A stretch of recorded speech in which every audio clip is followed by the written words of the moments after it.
বেশ জমে উঠেছে ভোলা ২ আসনের নির্বাচনী প্রচারণা। প্রতিদিন দুপুর ২টা থেকে রাত ৯টা পর্যন্ত বিভিন্ন এলাকায় ভোটারদের দাঁড়ে দাঁড়ে ঘুরে বেড়াচ্ছেন ভোলা ২ আসনের বিএনপি মনোনীত প্রার্থী সাবেক সংসদ সদস্য হাফিজ ইব্রাহিম। বিএনপির এই জনপ্রিয় নেতা তার এলাকার ভোটারদের উদ্দেশ্যে বলেন, গত ১৭ বছর মানুষের উপর অনেক অত্যাচার নির্যাতন হয়েছে। এখন সেই ফ্যাসিস্টরা পালিয়েছে। এখন নতুন করে মানুষ তাদের নেতা নির্বাচন করবে। মানুষ ভোট দেওয়ার জন্য মুখিয়ে আছে। সাধারণ মানুষ ধানের শীষে ভোট দেওয়ার জন্য উদগ্রীব হয়ে আছে। ভাইরা, আপনারা জানেন যে আমি যখন ২০০১ থেকে ২০০৬ এমপি ছিলাম, তখন আমি অসংখ্য উন্নয়নের কাজ করেছি। যেমন নদী ভাঙা প্রতিরোধের জন্য ব্লক, পলিটেকনিক ইনস্টিটিউট, মহিলা মহাবিদ্যালয়, ল্যাবরেটরি স্কুল, তারপর আলিম মাদ্রাসা, হাফিজ ইব্রাহিম কলেজ, এইসব প্রতিষ্ঠানগুলি করেছি শিক্ষা বিস্তারের জন্য। পদ্মা সেতু, মেট্রো রেল এবং এলিভেটেড এক্সপ্রেসওয়ে নির্মাণের গর্বিত অংশীদার বসুন্ধরা সিমেন্ট। আর জনগণের চলাচলের জন্য আপনার 450 কিলোমিটার রাস্তা করেছি, শত শত ব্রিজ কালভার্ট করেছি, ইরি ক্ষেতের ড্রেন, পানি দেওয়ার জন্য ইরি ক্ষেতে ড্রেন করে দিয়েছি। খালগুলি আমি সরকারি এবং আমার উদ্যোগে আমরা স্বেচ্ছাশ্রমে আমরা খনন করে দিয়েছি। হাফিজ ইব্রাহিম বলেন, তিনি তার নির্বাচনী এলাকা বোরহানউদ্দিন ও দৌলতখান উপজেলার শিক্ষা, স্বাস্থ্য ও বেকার যুবকদের কর্মসংস্থান সৃষ্টির লক্ষ্যে কাজ করবেন। ভোলা বরিশাল সেতু নির্মাণ তার প্রধান দাবি। এছাড়া তার এলাকায় প্রাপ্ত খনিজ গ্যাস ব্যবহার করে বিদ্যুৎ উৎপাদন, কলকারখানা স্থাপন এবং প্রতিটি ঘরে আবাসিক গ্যাস সংযোগ দেওয়ার ব্যাপারে অগ্রণী ভূমিকা পালন করবেন। ভোলা বরিশাল সেতু এটা আমাদের একটা বার্নিং ইস্যু। আমাদের নেতাকর্মীরা এবং ইয়ং সমাজ যারা, তারা এই জন্য শাহবাগে আন্দোলন করেছে।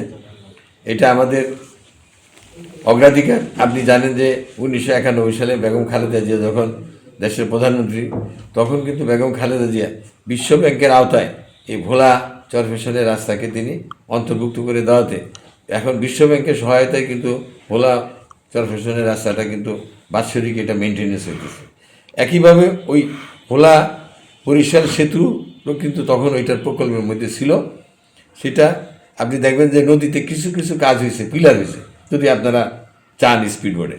কিন্তু এই কাজটাকে আইদার জিওবির ফান্ডে অথবা বিদেশি কোনো যদি সহযোগিতা পাওয়া যায়, এটার মাধ্যমে আমরা এই ভোলা বরিশাল সেতু আমাদেরকে আল্লাহ চাইতে সম্পন্ন করতে হবে।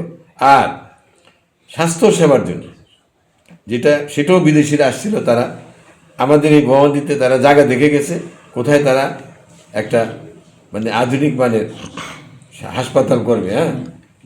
সেই হাসপাতালটার জায়গা দেখে গেছে। তাদেরকে যদি সরকারি উদ্যোগের যদি দেরি হয়, তাহলে আমরা বিদেশিদের সহযোগিতা আমরা এখানে ভোলাতে হাসপাতাল নির্মাণ করব, যাতে আমাদের ভোলার লোকরা চিকিৎসা ক্ষেত্রে যাতে সুচিকিৎসা পায় এবং কেউ যেন ঢাকা যাওয়ার পথে যেন নদীতে লঞ্চে যাতে মৃত্যুবরণ করতে না হয়। হাফিজ ইব্রাহিম আরও বলেন, প্রকৃত ভূমিহীনদেরকে খাস জমি বন্দোবস্ত দেওয়ার ব্যবস্থা করা হবে। এলাকায় মাদক, সন্ত্রাস, চাঁদাবাজ বলতে কিছুই থাকবে না। তিনি আরও বলেন, বিএনপি ক্ষমতায় এলে মানুষ শান্তিতে ঘুমাতে পারবে। আল্লাহ চাইতো তারেক রহমান সাহেব দেশের প্রধানমন্ত্রী নির্বাচিত হওয়ার পরে আমরা আমাদের এলাকার যে বার্নিং ইস্যু, এই মুহূর্তে আঞ্চলিক একটা ছোট ইস্যু হলো যে বোরহানউদ্দিনের গ্যাস ভোলাতে নিয়ে গিয়ে ভোলা আলারা ঘরে ঘরে ঘরে ঘরে তারা রান্না করে খাচ্ছে, কিন্তু বোরহানউদ্দিনের গ্যাস বহন্দি পৌর এলাকাতে কোথাও কোনো সংযোগ দেওয়া হয়নি। এটাকে আমার এনার্জি মিনিস্ট্রি এবং পাশাপাশি মাননীয় প্রধানমন্ত্রী তারেক রহমান সাহেবের কাছে গিয়েও আমাকে কথা বলে এটাকে এলাকা আমার কনস্টিটিউন্সিতে এটাকে বহন্দি দলিত 2 জায়গাতে যাতে এটা আমরা সংযোগ স্থাপন করতে পারি, আমরা সেই কাজটা করব আশা করি। এরপরে আসেন বৃহত্তর আঙ্গিকে আমরা আমাদের এখানে গ্যাস ভিত্তিক শিল্প কলকারখানা করতে হবে, যার ফলে আমাদের এখানে কর্মসংস্থান হবে। টোটাল ভোলাতেই কর্মসংস্থানের একটা মহাযজ্ঞ চলবে। ইতিমধ্যে বিদেশিরা এসে গেছে, এই নির্বাচন চলাকালীন এই সময়ের মধ্যে আমার সাথে কথা বলে গেছে। তারা আমার এলাকার বিভিন্ন জায়গাগুলি দেখেছে। এর মধ্যে কিছু কিছু জায়গায় তারা বিদ্যুৎ কেন্দ্র করার জন্য, কিছু জায়গায় তারা ফার্টিলাইজার ইন্ডাস্ট্রি করার জন্য তারা সিলেক্ট করেছে। নির্বাচনী প্রচারণায় তার সাথে বিএনপি নেতা এবং তার নির্বাচনের প্রধান সমন্বয়কারী আকবর হোসেন, বোরহানউদ্দিন, বিএনপির সভাপতি মাফরোজা সুলতানা ও দলের সাধারণ সম্পাদক আবুল বাশার সহ দলীয় নেতাকর্মীরা উপস্থিত ছিলেন।